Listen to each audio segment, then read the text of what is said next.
오늘은 그 수학의 하나님 두 번째 시간 해드린다고 했어요. 자, 지난 시간에는 제가 어떤 걸 해드렸냐면, 하나님은 예수님 말씀이죠. 계산을 잘하고 살아야 된다. 계산을 잘해야 된다. 만약에 망대를 지으려고 하는 사람이 내가 가진 돈으로 이 망대 공사를 완성할 수 있을지 없을지 어떻게 한다? 먼저 계산을 다 해보고 나서 작업을 시작을 해야 된다. 만약에 계산을 잘못해갖고 망대 공사를 시작을 했는데 하다가 내가 돈이 모자른 거예요. 그래서 공사를 완성을 하지 못하고 공사를 멈춰버렸어요. 그러면 사람들이 나를 보고 뭐라 그래요? 바보 아니야? 웃기는 사람이네. 저거 한다고 잘난 척 엄청 하더니 완성도 하지 못하고 일을 끝내버렸어. 완성을 못했어. 라고 비웃는다는 거예요. 그러니까 예수님 말씀은 우리가 살면서 무언가를 하려고 하면 시작하기 전에 먼저 계산을 다 하고 나서 일을 시작해야 된다. 이런 얘기를 해주셨죠. 또 한 가지 얘기는 예수님이 이런 얘기 해주셨어요. 어떤 임금이 있는데 내가 1만 군사가 있어요. 그럼 만약에 저기서 왕이 쳐들어오는데 다른 왕이 2만 명 군사를 이끌고 쳐들어오는 거예요. 그러면 내가 전쟁을 하기 전에 나가서 맞서 싸우기 전에 먼저 뭐 해야 돼요? 계산을 해야죠. 내가 이 1만 군사를 가지고 저기 오고 있는 적군 2만 명 군사를 가진 왕을 맞서서 싸워서 이길 건지 아니면 내가 잘못하다가는 지겠는지 먼저 계산을 해야 된다고 그랬어요. 자, 하기 전에 먼저 계산을 해야 된다. 그래서 군사를 따져보니까 전략을 따져보고 지형이나 군량미나 사기나 모든 걸 다 따져봤을 때 이길 것 같으면 나가서 전쟁을 하면 되죠. 근데 만약에 질 것 같으면 어떻게 해야 돼요? 미리 사신을 보내서 화친을 해야 된다. 이런 이야기를 예수님이 해주셨어요. 그러니까 우리가 이 이야기는 일상생활에서 모든 생활을 할 때 생각 없이, 계산 없이, 대책 없이 일을 막 벌려서 하면 된다, 안 된다? 안 된다. 자, 그래서 예수님은 더하기, 빼기, 곱하기, 나누기, 계산을 못하는 바보 멍충이가 아니다. 우리 인간도 잘 살려면 계산을 잘 해야 됩니다. 그죠? 하나님은 계산을 인간보다는 더 잘 하실 거 아니에요? 그죠? 자, 우리가 성경을 잘 배우면 사람이 점점 앞뒤, 좌우, 더하기, 빼기, 곱하기, 나누기, 계산하는 것을 예수님께 잘 배울 수가 있어요. 기본적인 계산을 잘 해야 돼요. 자, 우리가 보통은 학교 다닐 때 수학 좋아해요? 엄청나게 싫어하죠. 왜냐하면, 봐봐요. 99단을 내가 과연 배워서 88, 64, 99, 81 이걸 외워서 내가 농사 짓는데 77이 49 이게 필요해요? 농사 지을 때? 반 매고 추수하고 낫질하고 이런 거 하는데 99단이 필요해요? 별로 필요가 안 하잖아요. 자, 그리고 또 내가 결혼해서 살림살이를 하는데 막 미분, 적분, 통계 이런 게 필요해요? 안 필요하죠. 그러니까 사람들이 학창 시절에 내가 이걸 수학을 뭐하러 배워? 배울 필요가 없는데 라고 생각을 하니까 수학이 하기 싫어지거든요. 자, 그런데 알고 보면, 자, 이제 성경을 잘 배워보면 하나님은 수학을 굉장히 잘 하시는 분이에요. 제가 가만히 연구를 해봤는데 하나님이 미분, 적분을 못 하실까? 아니더라고요. 하나님은 미분, 적분을 엄청나게 잘 하시는 하나님이었어요. 통계를, 통계학을 하나님이 잘 못하실까? 하나님은 통계의 왕이시더라고요. 자, 그래서 우리가 아주 간단한 성경 이야기를 하나씩, 둘씩 이렇게 배워 나가는데요. 하나님 이야기, 성경 이야기를 재밌게 배우다 보면 여러분들이 통계를, 미분, 적분을, 더하기, 빼기, 곱하기, 나누기를 수지 타산 맞추는 거를, 장사하는 원리를, 투자하는 원리를 엄청나게 성경 속에서 하나님께 쉽게, 재밌게 배울 수가 있습니다. 자, 오늘도 제가 재밌는 성경 이야기를 하나 해드릴 거예요. 이 이야기는 저에게 너무나 쇼크였고 충격적인 이야기였어요. 이 이야기를 잘 배우면 무엇을 알게 되냐면 사업에 절대로 망하지 않는 비법이었어요. 하나님은 이런 방법으로 하시기 때문에 절대로 사업을 망하지 않는다 그러시더라고요. 그래서 제가 깜짝 놀랐죠. 그런 방법이 있어? 투자해서 망하지 않는 방법? 사업을 해서 망하지 않는 방법이 성경에 있다고? 너무 신기하더라고요. 자, 그 이야기를 소개를 해볼게요. 그 이야기를 소개하려고 하는데 일단 성경을 펴보겠습니다. 자, 성경에 제가 본론을 들어가기 전에 그 앞에 나오는 이야기를 먼저 하나 할게요. 그 성경에 보면은 아주 작은 이야기들인데 겉만 단순하게 보면은 아무런 느낌, 감동이 없고요. 여러분이 성경을 보면서 조금씩 더 생각을 해보는 거예요. 그러면 그 사람들의 이미 순식간에 오늘의 등장인물은 삭개오, 그리고 주변 사람들, 그리고 예수님이 등장을 할 거예요, 일단은. 자, 누구요? 삭개오라고 하는 사람은 직업이 세금을 징수하는 사람이었어요. 세리장이었어요. 그리고 이 삭개오라고 하는 사람은 아주 부자예요. 또 삭개오라고 하는 사람은 키가 아주 작아요. 삭개오는 직업이 세리장이다 보니까 사람들이 좋아해요, 안 좋아해요? 별로 안 좋아해요.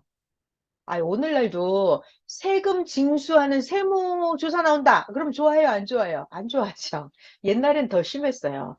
세리장이 그러면 집집마다 다니면서 막 세금을 강제로 막 징수해 오는 거예요. 세금 낼 돈이 없으면 막 세간살이 살림도 막 집어오고 이랬어요. 그러니까 세리장이라고 하는 직업은 사람들이 참 좋아하지 않았어요. 그리고 간혹 가다가는 세리장이들이, 그러니까 삭개오가 그랬다는 게 아니라 다른 세금 징수하는 세리장이들은 부당하게 세금을 많이 갈취해서 막 강제로 뺏어오는 사람도 있었어요. 그래서 세리장이들을 대부분 사람들이 죄인으로 취급을 했어요. 아무튼 시간에 세리장이라는 직업은 그렇게 그때 당시 좋아하는 직업이 아니었어요. 세리장이 직업을 하다 보면 막 죄도 짓게 되고 그러니까. 자, 오늘의 등장인물은 이 삭개오예요. 그래서 삭개오가 키가 작았어요. 어느 날 예수님이 지나가신다는 소문을 듣고 예수님이 어떤 분인지 보고 싶어서 막 달려갔어요. 그런데 사람이 너무 많으니까 예수님을 볼 수가 없는 거예요. 그래서 이 삭개오가 돌 무화과 나무 위에 올라갔어요. 나무 위에 올라갔어요.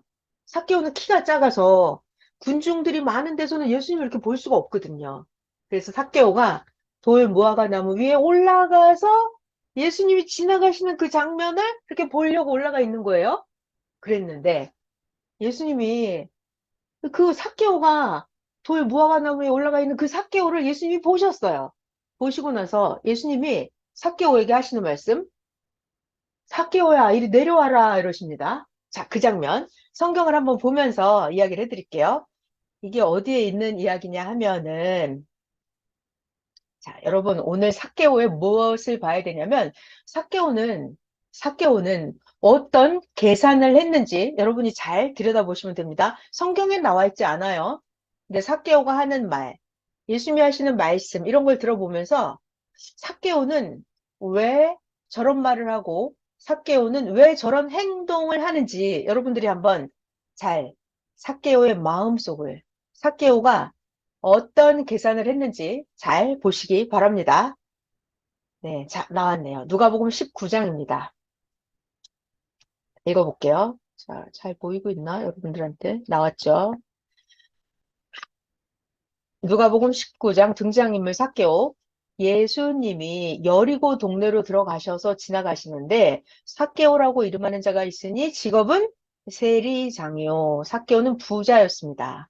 삭개오는 예수님이 어떤 사람인가 보고 싶었어요. 그런데 삭개오는 키가 너무 작아서 사람이 많으니까 예수님을 볼 수가 없었어요. 그래서 삭개오는 앞으로 달려가서 예수님을 보기 위해서 돌 무화과 나무 위에 올라갔습니다. 삭개오는 왜 그토록 예수님을 보고 싶었을까요? 이미 예수님에 대해서 들은 소문이 있었겠죠? 사람은 뭔가 이렇게 극적인 노력을 하는 거예요. 막 돌 무화과 나무 위에 꼭대기까지 올라가서 예수님을 보려고 하는 거. 삭개오는 왜 그랬을까요? 그죠? 이유가 있겠죠? 돌 무화과 나무에 올라가니 이는 예수님이 그리로 지나가시게 됨이라. 예수님이 돌 무화과 나무 위에 올라가 있는 그 삭개오의 그 동네 그 즈음에 이르러서 그 꼭대기를 쳐다보시고 말씀하십니다. 삭개오야, 속히 내려와라. 너 왜 거기 이렇게 올라가 있냐? 나 예수가 오늘 삭개오 너의 집에 들러서 머무르고 가야겠구나. 삭개오야, 내가 니네 집에 갈게. 이리 내려와라, 내려와. 왜 거기 내려와라? 자, 예수님은 삭개오가 거기에 왜 올라가 있는지 아시죠? 자, 삭개오는 무언가 예수님께 원하는 게 있으니까 그토록 예수님을 보기를 원했어요. 예수님을 만나기를 원했어요. 그래서 나무 위에 꼭대기에 올라가 있는 겁니다. 그래서 삭개오는 나무 꼭대기에서 급히 내려와서 즐거워하며 예수님을 영접합니다. 삭개오는 자기 소원이 이루어지는 거예요. 예수님이 자기 집에 온다고 하니까 너무 즐거워서, 즐거워서 나무에서 내려와서 예수님을 영접합니다. 자, 근데 이때 이 사람들, 옆에 있는 바리새인들, 그때 당시 종교인들이겠죠? 예수님이 누군지 모르는 그 사람들이 삭개오 하는 거, 예수님 하시는 걸 보고 수군거립니다. 자, 예수님은 이제 이 삭개오 집에 가셨어요. 동네 사람들이 수군거립니다. 아니, 저 예수 죄인의 집에 유하러 들어갔네? 세상에, 예수라는 저 사람이 세리장이 죄인 삭개오 집에 갔어? 이러고 마구 비웃고 조롱하면서 수군거렸습니다. 자, 그런데 삭개오의 말을 들어볼게요. 삭개오가 예수님께 하고 싶은 말이 있었어요. 자, 삭개오가 예수님께 말씀드립니다. 예수님 보시옵소서. 내가 내 소유의 절반이나, 아까 부자였다고 그랬잖아요. 이 부자 삭개오가 자기 재산 절반을 가난한 자들에게 주겠다고 합니다. 예수님, 내가 내 재산의 절반을 가난한 자들에게 주겠고, 만일 내가 누구의 것을 속여서 뺏은 일이 있다면 내가 네 배나 갚겠나이다. 이렇게 삭개오가 예수님께 얘기를 하는 거예요. 자, 예수님의 말씀 답변. 예수님이 말씀하십니다. 분홍, 분홍. 예수님의 답변은 뭐였냐면 예수님이 이르시되 오늘 구원이 삭개오 너의 집에 이르렀으니 삭개오 너도 네가 비록 세리장이라 하더라도 세리장이 삭개오 너도 아브라함의 자손이다. 인자가 나 예수 메시아가 이 땅에 온 것은 잃어버린 자를 찾아서 구원하려 함이라. 자, 여러분, 마이크 한번 음소거 해제해봐요. 그리고 제가 질문해 볼게요. 삭개오는 예수님을 그토록 보기 위해서 결국 예수님을 자기 집에 초대를 해서 모셨습니다. 그리고 삭개오가 하는 말이 예수님, 만약에가 아니구나. 예수님, 내가요, 내 소유의 내 재산의 절반이나, 만약 내가 100억 부자였다 봐요. 그리고 50억을 가난한 자들을 위해서 주겠다는 거예요. 그리고 만약에 내가 잘못 가져간 게 있다면, 남의 것을 잘못 가져간 게 있다면 내가 4배나, 곱하기 9구단 나오죠? 4배나 그 사람에게 갚아주겠습니다라고 해요. 자, 마이크 해제하시고, 이 삭개오는 왜 자기 재산을 절반이나 주겠다고 하는 걸까요? 왜 내가 잘못 징수해 간 게 있으면 4배나 갚아주겠다고 하는 걸까요? 삭개오는 바보예요? 여러분 같으면 자기 재산을 뭉텅뭉텅 절반씩 가난한 사람한테 막 퍼주고 싶어요? 자, 생각을 해봐요, 생각을. 삭개오는 왜, 근데 뒤에 할 것도 많은데, 할 거 엄청 많은데, 삭개오는 왜 이런 제안을 예수님께 했을까요? 어때요? 생각나는 답 있으세요, 여러분? 삭개오는 예수님이 자기 집에 오셨을 때 내 소유의 절반이나 내놓겠다는 거예요. 가난한 자들을 위해서. 왜 그럴까요, 삭개오는? 자, 그래서 그 예수님의 답변을 보면 답이 나와 있어요. 예수님의 답변. 그런 삭개오의 제안을 듣고 예수님의 답변은 오늘 구원이 삭개오 너의 집에 이르렀다 말씀하십니다. 삭개오 너도 아브라함의 자손이다라고 말씀을 하십니다. 그러니까 예수님이 삭개오에게 주셨어요. 무엇을? 구원을. 구원을. 그러니까 삭개오는 자기가 얻고 싶은 것을 지금 얻었어요? 못 얻었어요? 얻었죠. 그러니까 삭개오는 계산을 잘 한 거예요? 잘 못한 거예요? 자, 삭개오는 굉장히 총명한 사람이었어요. 삭개오는 계산을 엄청나게 잘한 거죠? 자기의 소유 절반을 내놓고 내가 만약 그들에게 4배씩 갚아준다 하더라도 내가 구원을 얻을 수 있다면 나의 모든 죄 사함을 받을 수 있고 내가 영원한 천국을 보장받을 수 있다면 그것이 더 크다라고 생각을 한 거예요. 내가 가진 재산 절반쯤은 아무것도 아니라고 생각을 한 거예요. 계산을 했죠, 삭개오가. 그래서 삭개오는 계산을 엄청나게 잘한 사람이에요.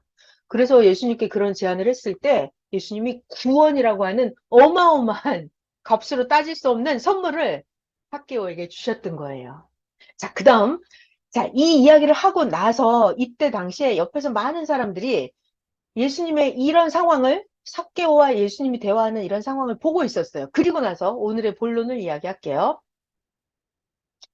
자, 우리는 지금 수학의 하나님, 계산을 잘하는 예수님 하나님을 배우고 있습니다. 자, 이 이야기를 하려고 그래요. 자, 아까 이어서 누가복음 19장에 그 위에 삭개오 이야기가 나와요. 그리고 나서 그 다음에 이어지는 겁니다. 누가복음 19장 11절이에요. 옆에 있는 사람들이 삭개오 예수님 이 대화를 듣고 있을 때 예수님이 비유를 더해서 또 말씀을 하십니다. 이 비유를 잘 들으셔야 사업에 실패하지 않고 투자에 성공하는 비법입니다. 예수님은 지금 많은 사람들이 예수님의 이야기를 집중해서 듣고 있었거든요.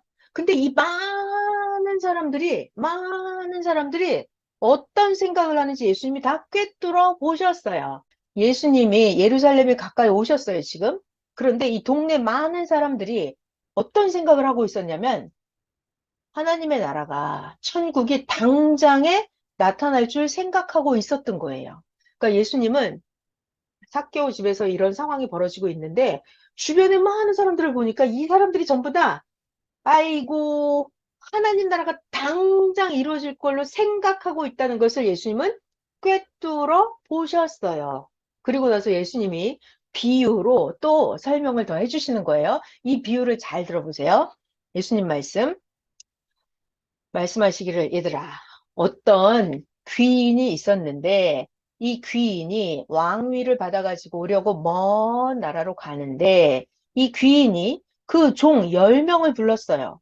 은화 10문화를 주면서 말씀하십니다. 귀인이 하는 말, 얘들아, 종들아, 내가 돌아올 때까지 이 돈을 가지고 장사를 잘 해라. 자, 그런데, 그러니까 10명을 불러서 10문화를 나눠줬어요. 그러니까 1번, 2번, 3번, 4번, 10번까지 있죠? 10문화를 나눠줬어요. 그럼 한 사람이 한 문화씩 돈을 다 받은 거예요. 그래서 이 귀인이 이걸 가지고 장사를 잘 하라고 하고 귀인은 왕위를 받으러 떠났습니다. 자, 그런데 이 백성들이 이 귀인을 미워해서 사자를 뒤로 보내서 말하기를, 우리는 이 사람이 우리의 왕 되는 것을 원하지 않는다라고 귀에다 대고 사자를 보낸 거예요. 자, 그러면 귀인이 왕위를 받아가지고 돌아와서 은화를 아까 나눠줬죠. 한 문화씩 10명에게 은화를 준 종들이 각각 어떻게 장사하였는지를 알고자 하여 그 10명 종을 다시 불렀습니다. 이제 귀인이 왕위를 받아가지고 돌아왔어요. 자, 잘 들어봐요. 그래서 그 종들을 불렀죠? 장사를 잘했나 못했나 불렀어요. 첫 번째 종이 나와서 말합니다. 주인님, 당신의 한 문화로 내가 장사를 엄청 열심히 했어요. 그래가지고 10문화를 남겼습니다. 잘했어요, 못했어요? 엄청 잘했죠? 그러니까 주인이 말해요. 참 잘하였구나, 착한 종아. 아니, 네가 이렇게 지극히 작은 것에 충성하였으니 너 10고를 관리하고 다스리는 10고을 권세를 차지해라 했어요. 너무 잘 됐죠? 자, 이번엔 두 번째 종이 와서 주인에게 말합니다. 주인님, 당신의 한 문화로 내가 장사 열심히 해서 5문화를 만들었나이다. 그 귀인이 그에게 말합니다. 그래, 너 참 잘했구나. 너도 5고을 권세를 차지해라. 잘 됐죠? 자, 그런데 또 다른 한 종이 와서 주인에게 말합니다. 주인님, 여기 보세요. 내가 당신의 한 문화를 여기에 잘 가지고 왔습니다. 내가 한 문화를 수건으로 잘 싸뒀었어요. 왜냐하면 당신이 엄한 사람인 것을 내가 너무 무서워해서 당신은 두지 않은 것을 취하고 심지 않은 것을 거두는 줄 내가 알고 있거든요. 당신은 아무것도 안 해도 막 돈이 퐁퐁 솟아나는 사람이잖아요. 그래서 내가 당신의 한 문화를 이렇게 잘 수건에 싸서 묻어놨다가 탁 가지고 왔습니다. 당신의 한 문화 여기 있습니다. 이렇게 갖고 왔어요. 주인이 뭐라고 할까요? 이 악한 종아, 내가 네가 한 말로 너를 심판하노니 너는 내가 두지 않은 것을 취하고 내가 심지 않은 것을 거두는 그런 엉터리 같은 말도 안 되는 사람인 줄 너 알았느냐? 그래, 네가 말하길 참 잘했구나. 그렇다면 너 어째서 내 돈 한 문화를 은행에 맡기지 아니하였느냐? 네가 만약에 은행에 갖다 내 돈을 맡겼더라면 지금 내가 와서 그 이자와 함께 그 돈을 찾았으리라. 여기까지요. 자, 어때요? 한 문화를 맡겼더니 장사에서 열 문화를 만들었어요. 그래서 참 잘했어요. 열 고을 권세를 차지했습니다. 한 문화를 맡겨놨더니 다섯 문화를 벌어놨어요. 그래서 주인이 어유 참 잘했네. 다섯 고을 권세를 줬어요. 근데 이 세 번째는 한 문화를 맡겨놨더니 그대로 한 문화를 갖고 온 거예요. 악한 종아 그랬죠. 자, 주인은 이 악한 종에게 뭐라고 할까요? 옆에 있던 자들에게 말합니다. 부하들에게. 이 악한 종이 가지고 있는 한 문화를 뺏어라. 자, 여러분 같으면 한 문화를 뺏어서 어떻게 하겠어요?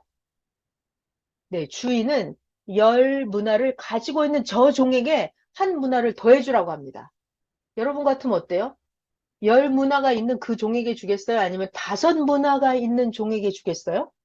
여러분은 투자를 한다면 한 문화를 맡겼더니 10배로 수익을 낸 회사, 한 문화를 맡겼더니 5배로 수익을 낸 회사, 여러분은 어디에 투자를 하시겠어요?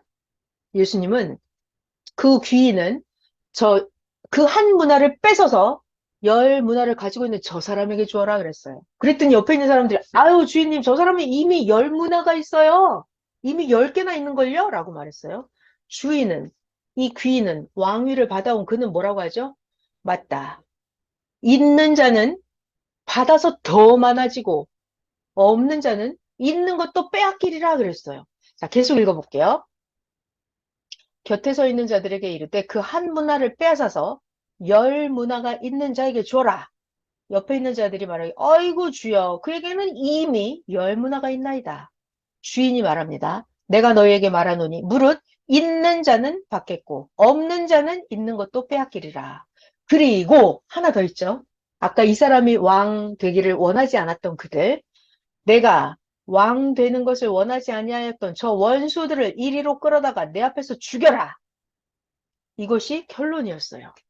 자, 세상 살면서 우리가 투자를 하려고 그러면 투자를 엄청 잘해야 돼요. 어떤 회사에다 할 건지 투자를 잘 골라야 되죠. 고르는 방식이 어떻게 한다?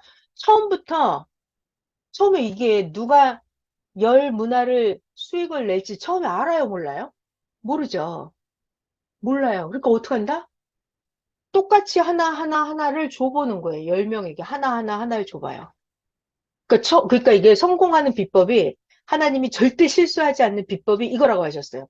조금씩 줘본다 그러셨어요. 처음부터 많이 하면 돼요? 안 된다. 그럼 손해보는 거예요.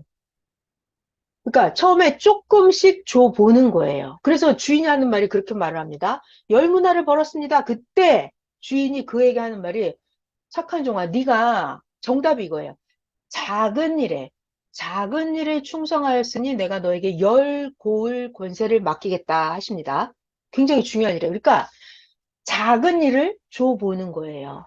조금만 해보는 거예요. 그래서 그게 잘 되면 그때 좀 더 하는 거예요. 잘 되면 조금 더 하는 거예요. 근데 우리들은 처음부터 이게 잘 될지 저게 잘 될지 잘 몰라요. 몰라요. 모르면서 어떻게? 마구 자기 생각대로 마구 투자를 해요. 그러다가 망하는 거죠. 자, 생각을 잘못하고 판단을 잘못해서 주식 투자를 해서 망하는 사람도 있다고 그랬어요. 자기가 생각을 잘못해갖고 자기 인생을 통째로 망하는 사람도 있습니다. 자, 그러니까 오늘의 이야기는 하나님이 절대 손해보지 않는 비법이라고 그랬어요. 하나님이 절대 손해보지 않는 비법. 어떻게 한다? 조금씩 해본다. 조금씩. 그래서 그것이 잘 되면. 정답이 이거예요. 네가 작은 일에 충성해서 엄청 잘했구나. 내가 너에게 큰 것을 맡기겠다예요. 그러니까 우리가 판단을 잘 해보시고 작은 것을 해보는 거예요. 작은 것을 해보고. 아, 내가 이걸 작은 걸 참 잘하네. 나에게 이런 능력이 있었네. 그럼 거기다가 투자를 하는 거죠. 근데 내가 이걸 해봤는데 내가 재능이 없어. 별로 못해. 그럼 거기다가 내 인생을 투자하면 안 되는 거죠. 게다가 중요한 거는 여기다 투자를 했는데 여기서 아무런 성과가 나오지 않아. 그럼 거기다가는 투자를 하면 돼요, 안 돼요? 절대로 안 되는 거예요. 망하는 거예요. 자, 오늘은 또 다른 이야기 너무 많은데요. 얘기를 꺼내면 또 시간이 많이 가기 때문에 오늘 여기까지 할게요. 오늘 강의 제목은 계산을 너무나 잘하시는 하나님이었어요. 제가 오늘 두 개 이야기를 했습니다. 삭개오 이야기를 했고 한문화 한문화 돈을 투자할 때 어떻게 하는지 그런 이야기를 했어요. 자, 삭개오는 계산을 잘한 거예요? 계산을 잘 못한 거예요? 예수님을 만나가지고 내 재산의 절반을 주겠다면서 삭개오도 계산을 다 한 거예요. 예수님이 구원자이고 내 인생을 영원토록 책임질 수 있는 자라는 것을 삭개오는 이미 계산을 한 거예요. 계산을 한 거예요. 그 영원한 구원을 얻는 것이 내 재산 절반을 내놓는 것보다 이게 더 이익이라는 걸 삭개오는 계산을 한 거예요. 그러니까 삭개오는 계산을 엄청 잘해가지고 그날 예수님을 모시고 들어가서 구원을 받았죠. 그러니까 계산을 잘해야 되는 겁니다. 자, 그거랑 또 투자를 할 때 조금씩 조금씩 투자를 해보는 거예요. 돈 투자하는 것도 그렇고 자기의 시간, 자기의 인생, 자기의 마음, 자기의 사랑 모든 걸 투자를 할 때 조금씩 해보는 거예요. 그래갖고 잘 되는 데다가 투자를 하는 겁니다. 안 되는 데다 투자를 하면 망하는 거예요. 자, 오늘은 수학의 하나님 생각, 계산, 판단을 잘해야 되는 거, 투자하는 비법 대해서 설명해 드렸어요. 성경 이야기 계속해서 배워나가면서 계산을 잘하는 하나님, 수학 잘하시는 하나님 계속 월요일 저녁에 조금씩 설명해 드릴게요. 감사합니다. 오늘 끝났어요. 수고하셨습니다. 편히 쉬세요.